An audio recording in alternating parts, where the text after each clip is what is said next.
So, what we're targeting here is a Roman enclosure. So it's this square shape that you can see here. It's been laid out with the red flags. Unfortunately, with the fog, it's a bit challenging to see. But it goes all the way along there in this sort of plain card shape.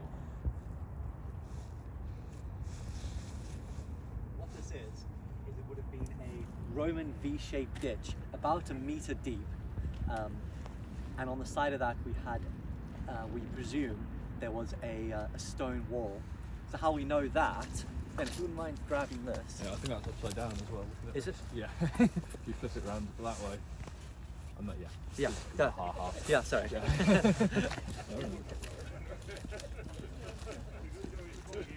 It was the right move for me, that's why it made sense. To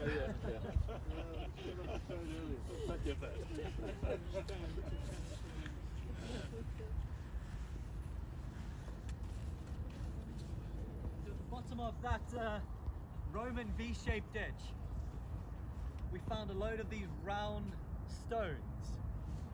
It's absolutely packed full. So what these are remnants of the wall.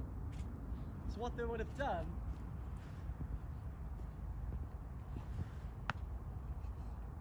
is dug out the ditch and then dragged stones from somewhere down in the valley and built a stone wall around it. That would have been just for extra defense and to keep their cattle in nicely.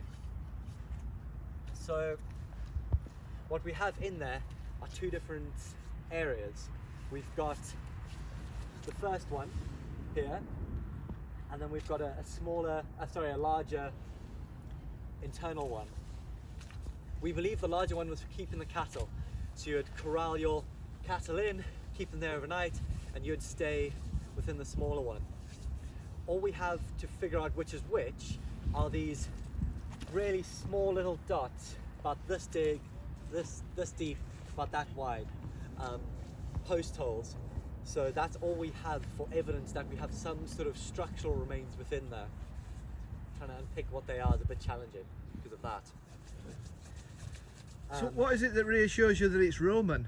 So how we know that it's Roman is, good question, we found pottery. So this pottery we can date to between 120 and 200 BC because of 80. I get nervous in crowds, sorry. 80. Yeah, and so how we can do that is there's a good typology of Roman pottery. So if this was anywhere else in the country, if this was down south, you would have absolutely loads of pottery, big piles of them. But in Yorkshire, we don't find that much. There's debate on why that is. Did they continue using the Iron Age wooden bowls, or did they just not throw things away, has been suggested as much? We're not quite sure yet.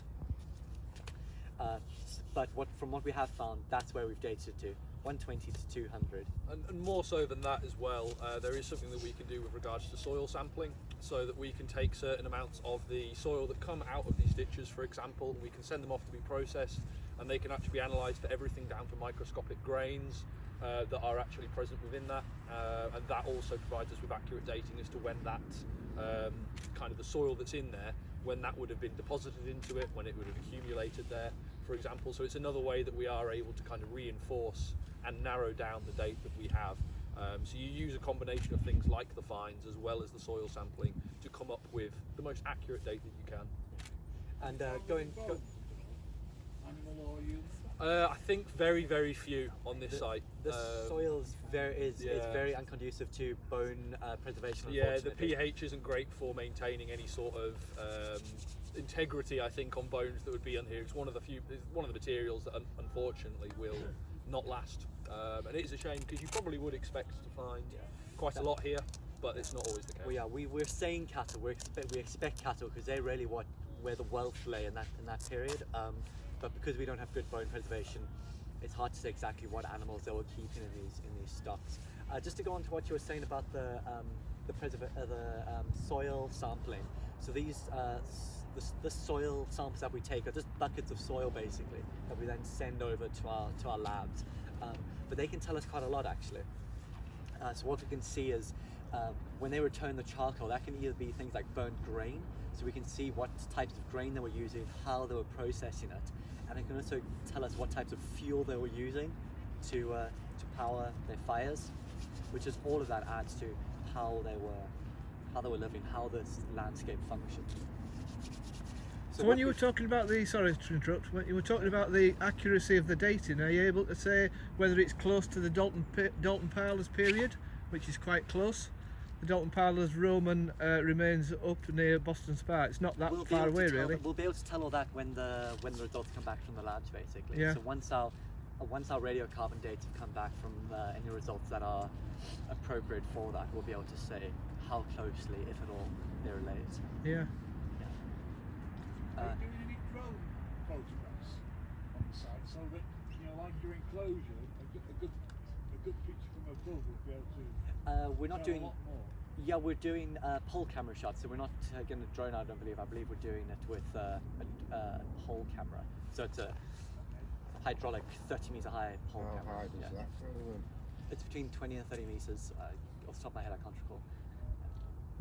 Are you going to put an exhibition on or put this information onto a website or anything like that? Well, certainly a lot of this information is going to be available on our Facebook pages, and then a lot of what we have recorded eventually ends up getting put into grey literature. So you'll think things like the Archeological Data Service will eventually have the information that we've recorded here. So there'll be photographs and scans of every single one of the sheets that we've used to record the data.